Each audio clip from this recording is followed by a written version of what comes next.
do like to turn our attention to mechanics of the picks. Recently, we started recording every day when we do a trade recommendation. We're actually doing a 15-minute video on the picks. So I encourage you to look at our daily videos with the commentary.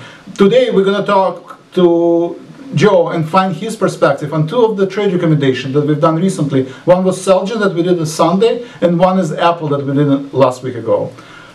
Joe, what do you see in terms of Celgene and Apple going into the next week or two? You know, Celgene, it looks like there could be, you know, some potential. I mean, the upside is definitely strong. You could see over the next couple of weeks, though, some movement. Right now, they're pricing in the potential to move about into the March weekly. If you just take a look at those in Celgene, they're pricing the potential to move around $5. That's a pretty decent move in a $120 stock. Yeah, I said $120. Just looking at the action today, it's trading at right around 121.53, which is almost exactly where you were suggesting going in and looking at the stock.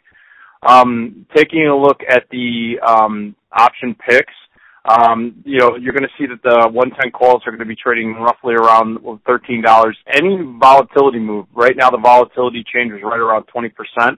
Any vol move to the upside will help these long calls, even though if the stock does start to dip down, that'll help hold it up.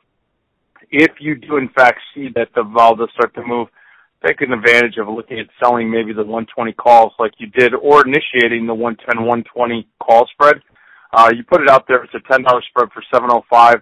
The risk-reward really works out because really, Vlad, I like the setup in the sense that if we're hitting tops on the general market and we could get some volatility and maybe some drawback, this particular spread, the 110, 120, doesn't feel any pain until the stock's trading at 117 and some change. And so that basically you're looking at about a $4 pullback. So that's a nice little cushion. So again, I would just keep an eye on the action short term, see if vol starts to increase. There are no key stock events as far as earnings or anything of that nature that are going to be on the horizon for March expiration. And there will be something in April. So just keep an eye on that. Other than that, Vlad, I think status quo is stay the course.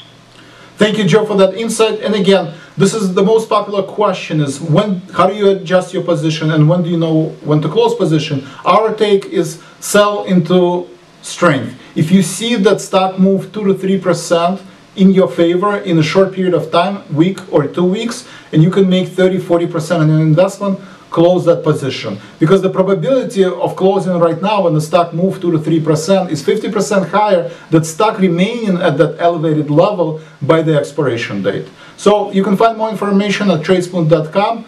Joe, thank you for that insight.